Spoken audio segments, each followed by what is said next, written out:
नमस्कार, मी पंजाब डक हवामान अभ्यासक मुक्काम पोस्ट गुगळी धामणगाव तालुका शिल्लोड जिल्हा परभणी. आजपासूनचा परत एक शेतकऱ्यासाठी अंदाज येत आहे. सर्व शेतकऱ्याला सांगू इच्छितो की राज्यामध्ये आता 22 जून पर्यंत पाऊस पडणार आहे. आज या तालुक्यात पडणार आहे, उद्या दुसऱ्या तालुक्यात पडणार आहे, म्हणून हा अंदाज लक्षात घ्यायचा. सर्व शेतकऱ्याला सांगू इच्छितो की राज्यामध्ये फक्त 15, 16 आणि 17 जून दरम्यान थोडी उघाड राहणार आहे, पण विदर्भात मात्र पाऊस पडणार आहे, म्हणून हा अंदाज लक्षात घ्यायचा.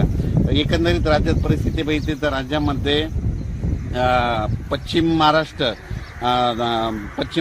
मराठवाडा आणि तसेच या भागामध्ये 13 जून, 14 जून, 15 जून दरम्यान ओढे नाले वाचतील तसं आणखीन एक पाऊस पडणार आहे. काही काही ठिकाणी वाहुनी पडणार आहे, मुसळधार, कुठं रिमझिम, कुठं पेंड वालता पाऊस पडणार आहे, म्हणून हा अंदाज लक्षात घ्या.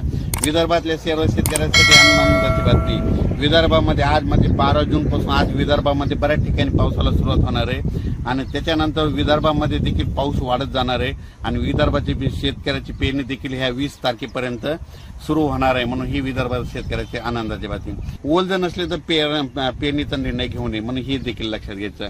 त्याच्यानंतर सांगायचं झालं तर सोलापूर, सातारा, सांगली, नगर, नाशिक, धुळे, जळगाव, तसेच बुलढाणा, जालना, परभणी, अमरावती, अकोला, हिंगोली, वाशिम, नांदेड, लातूर, बीड या भागात देखील ह्या 3-4 दिवसामध्ये चांगला पाऊस पडणार आहे, म्हणून हा अंदाज लक्षात येतो.